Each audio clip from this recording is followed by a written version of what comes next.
네, 주안의 만나 6월 22일 토요일 묵상을 함께 나오도록 하겠습니다. 오늘 말씀은 사도행전 24장 1절에서 23절까지의 말씀으로요, 벨릭스 앞에서의 변론이라고 하는 제목으로 함께 묵상을 나오도록 하겠습니다. 오늘 본문에서는 바울이 총독 벨리스 앞에서 자신을 변론하는 내용을 말씀을 하고 있습니다. 바울이 가이사랴 벨릭스에게 구금이 된 지 5일 후에 대제사장 아나니아와 장로들과 더둘로라고 하는 변호사가 이제 벨릭스를 찾아갑니다. 그리고 벨릭스에게 바울을 고발하고 바울을 신문하게 되면 자신들이 고발하는 그 내용의 진위를 알게 될 것이다 라고 이렇게 이야기를 하지요.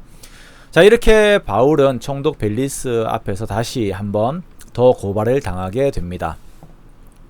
벨릭스라고 하는 총독은 악명이 높은 인물이었습니다. 찾아보니까요, 이제 그는 글라우디오 황제의 어머니 안토니오 집안의 노예였지만 자신의 형의 입지를 힘입어서 총독까지 된 인물이었습니다.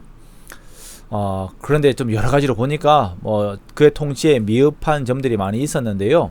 역사가 요세푸스는 벨릭스는 자신의 비위에 거슬리는 사람은 암살자까지 동원해서 제거하려고 해야 했던 잔인한 인물이었다라고 소개를 합니다. 그리고 이 사람은 부정부패가 많았고 또 노예의 마음으로 왕의 권세를 휘둘렀다라고 이런 말이 나올 정도로 좀 악명이 높은 사람이었던 것 같습니다. 자, 그리고 이제 바울은 이런 사람 앞에서도 자신을 변호해야 하는 상황이 되지요. 법률 전문가인 더둘로는 바울에 대하여서 세 가지의 죄목을 열거하여서 고발합니다. 첫째는 이 사람은 전염병과 같은 존재이다 라고 말하는 것입니다. 즉, 이 사람은 벨릭스의 그 안정된 통치에 해가 되는 사람이다 라고 고발을 하는 것이에요. 둘째는 바울이 나사렛 이단의 우두머리라는 것이고, 세 번째는 바울이 성전을 더럽게 하였다 라고 하는 주장을 합니다. 자, 이제 이들의 주장에 대해서 바울이 항변을 하게 됩니다. 바울은 먼저 자신이 전염병과 같은 자가 아니라는 것을 말해요.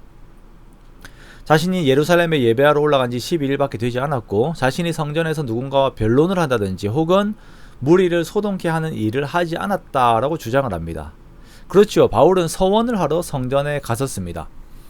또한 바울은 나사렛 이단이라고 하는 죄목에 대해서도 말을 하는데요. 자신이 그 당을 따르기는 하지만 그것은 사람들이 말하는 어떤 이단이 아니라는 것을 말해요. 왜냐하면 이들은 유대인들의 조상들이 하나님을 예배했으며 성경의 가르침을 따랐기 때문입니다.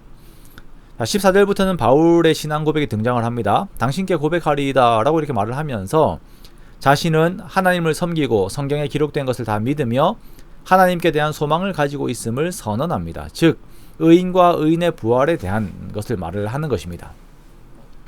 그렇게 자신은 여러 해 만에 예루살렘으로 와서 민족을 구제할 것과 재물을 가지고 와서 서원에 따른 결례를 행한 것밖에 없음을 주장을 합니다. 그런데 소아시아에서 온 유대인 몇 명이 이제 바울을 보고는 폭동을 야기시킨 것입니다.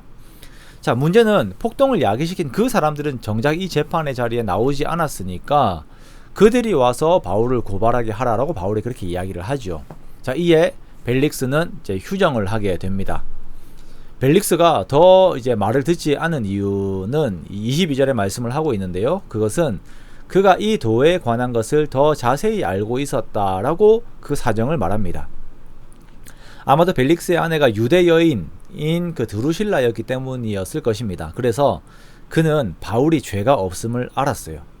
그러나 다른 계산이 있어요. 그것은 먼저는 정치인으로서 유대인들의 환심을 사고자 하는 것이며, 바울에게서 이 도를 더 듣고자 하는 마음이 있었고, 더 나아가서 바울에게서 뇌물을 받고자 하는 마음이 있었습니다. 24절에서 26절까지 그 내용을 말씀을 하고 있습니다. 자, 이 복잡한 계산, 이 마음들 속에서 벨릭스는 선에 대한 결정을 하지 못하고 있는 것을 보게 됩니다. 자, 어느 한 사람 하나님의 편에 서는 것이 없이 자신들의 이익을 따라 움직이는 모습들을 보게 되지요. 자, 이런 상황들 속에서 하나님을 향한 진솔한 마음을 가지고 있는 바울을 보시는 하나님의 마음이 어떠하겠습니까? 참으로 사랑스러우시겠죠, 그죠? 우리가 오늘이라고 하는 현실을 살아갈 때에 모두가 자신의 이익을 추구하는 이 세대에서 정말 하나님의 마음을 헤아리는 우리가 되기 원합니다. 그렇게 우리의 삶이 하나님께서 원하시는 그 목적성, 바울이 지금 그렇게 걸어가고 있는 것처럼 하나님께서 원하시는 목적성을 따라서 쭉 걸어가는 그러한 삶들이 되기 원합니다. 그렇게 정말 하나님의 영광이 드러나기를 항상 바라면서 그것을 삶의 목적으로 하여서 참으로 하나님의 손과 발이 되는 우리가 되기를 원합니다. 그렇게 주님의 마음에 합당한 자가 되어 정말로 주께 인정받는 저와 여러분의 복된 삶들이 되시기를 주님의 이름으로 축원합니다.